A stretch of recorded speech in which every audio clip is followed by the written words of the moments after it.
So for our simulation of distance learning in kindergarten, we started it up with the retrieval and consolidation of LESF, the Learner Enrollment Survey form. Then after the process, based on the results of that LESF, we were able to organize the class list. So this one shows you the class organizational list for my class. I handle 2 classes of kindergarten of about 25 to 30 pupils. Also, the data obtained from the LESF, I was able to prepare my learner's profile, checking on the birth date and age of my students, following the age cutoff guidelines by the DepEd.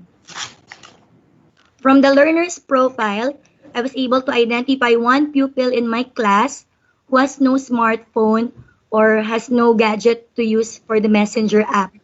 I only communicated to the parent via text message and messenger account of an older brother who does not live in the same household. So through this TLC, Tutor a Learning Child, I asked the parent what assistance could be provided for her. And so we talked and coordinated with the SK chairwoman of the barangay where the family lives. And upon meeting with the SK chairwoman, she agreed to be a para teacher and assist in the needs of the learner.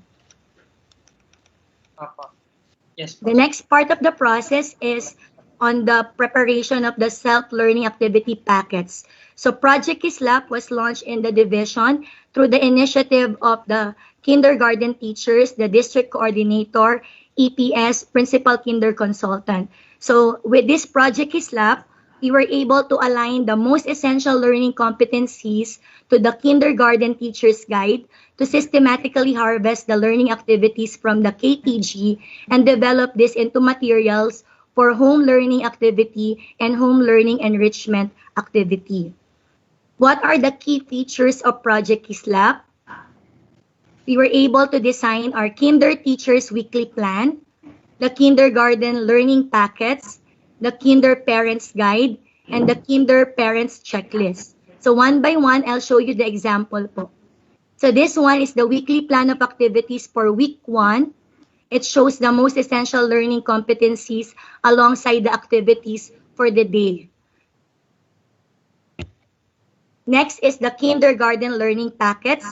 We organize it into envelopes of day 1 until day 5 to systematically guide our parents on what to do for each day.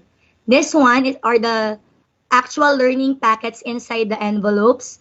So it's guided by the message or the mensaje since the kinder curriculum is thematic in its nature. Following it, it's the Kinder Parents Guide, the process flow, the guide that shows the process flow for each day for the parents to follow. Next is the checklist of activities so that parents could track and check whatever accomplished tasks they had for the day.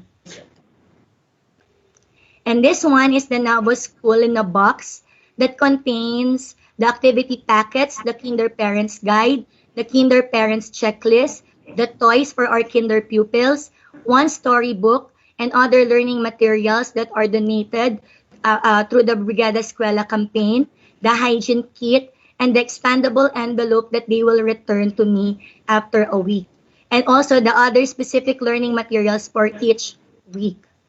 And because one of the unique features of the Nabo School in a Box of kinder pupils are the toys. So it's from the Project Laro, learning activities and reflection opportunities through play, because we want to highlight and strengthen the play-based approach in the teaching learning process of kinder pupils. So with our partnership with Philippine Toy Library, they were able to help us to collect donated and pre-loved toys from different people, from different families.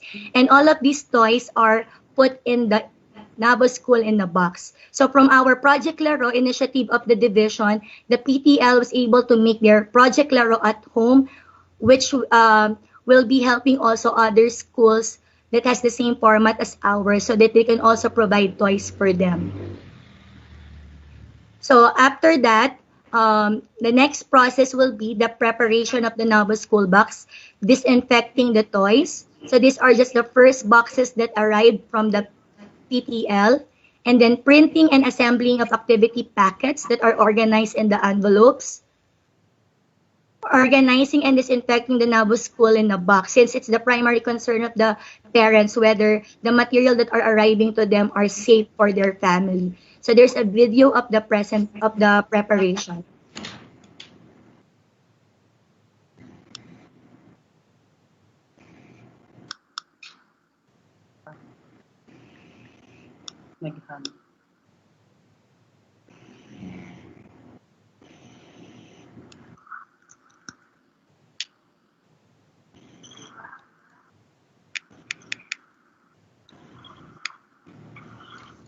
So basically in that video, it only shows us how we put all of the materials inside the box and then afterwards disinfecting the entire box before the distribution. Then the parent orientation comes next. I sent a video message, instructional video message of the parent orientation so that the parents can follow the process of arriving to school, following the policy on safety protocol upon the getting the box. Okay. After the kinder parent orientation that is done via messenger and through text message, we also tried out for the simulation, the actual distribution of the Nabo school in a box. So can we play the video, sir? So last Monday, we did this. There is just some problem no, on the playing of the videos. Sige, Teacher Fatih, just proceed. So in this video, it shows how the parents follow the safety protocol of the school, having themselves checked, undergone thermal scanning, disinfecting themselves before reaching the classroom of their child. And then the parents would have to log their name in the logbook after the distribution of the box. Go on, Teacher Fatih. We're just having Next, some sir. problem with the presentation. So after the distribution, we've also identified one parent who has a concern that she cannot drop by that same day of the distribution because she has an infant and she cannot leave the house. So what we did is to deliver the Nabo school in the box via the Hatid Aral project of the division. So with the coordination with our barangay, we were able to deliver the Nabo school in a box at home. So in this video, meron po tayong pinakita doon na actual pagtanggap po ng parent ng box. We were just having problems with the videos, but let's just proceed, Teacher Fatih. Okay po. So for the home-based learning now, we requested the parents to actually arrange or prepare a space for their child to do their activities. And we asked them to choose a 2-hour schedule where they can conduct the home-based learning. So how it looks like this po. This is the suggested home-based learning program. It's a 2-hour program that is flexible because we want to consider the uniqueness of each family. So for my class po, some parents chose a 9 to 11 schedule, some 8 to 10, 12 to 2, 2 to 4. So depending on the uniqueness of the family, they were able to give me their schedule. Then it also in that schedule, sir, it shows the blocks of time since kinder program follows the blocks of time as prescribed in our curriculum. So if you would see there po, there is a portion for pre-play, for activities, for numeracy and literacy, for story time, for rest time, for recess, and for pack-away time. So in this video po, it shows the step-by-step process of the routines, how it is done inside the home. And also, as a supplementary role of the teacher po, I'll be sending communication through the messenger or text, sending them instructional videos, how they can facilitate the mensahe for the day, how how can they do the activity, how can they provide other activities for their children. So I made sure to send all of this information beforehand before they conduct the actual home-based learning activity. So there's also a virtual show and tell that we can do via Messenger. Okay. So this one po, I sent a video. Since it's the first week, I introduced myself to my students.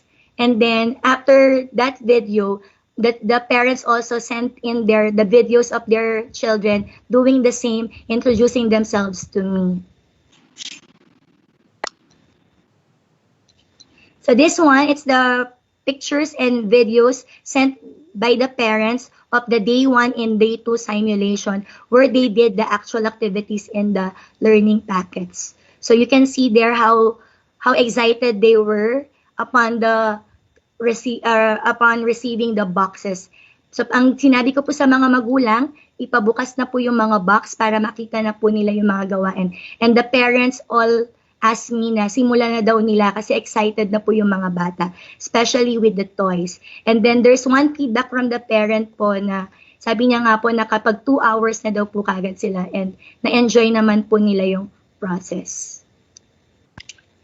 And then the part of the simulation that we will be doing on Friday will be the giving submission of the answered activity packets. So it will be placed in the expandable envelope together with the accomplished home reading card and the storybook that we lent them. And then on that same day, we'll also be giving the next activity packets for the next week. For the assessment part, we will be using the Philippine Early Childhood Development or ECD checklist as also reiterated in the DepEd memo dated May 25, 2020. So Philippine ECD will be the primary assessment. So this one is a supporting assessment tool that is very effective for kinder pupils, which is the portfolio. I will be collecting their outputs per week and be putting it in one folder and that I can use when I answer their Philippine ECD checklist. So it will be a partnership of the parent and the teacher to answer all of those all of those checklists and competencies.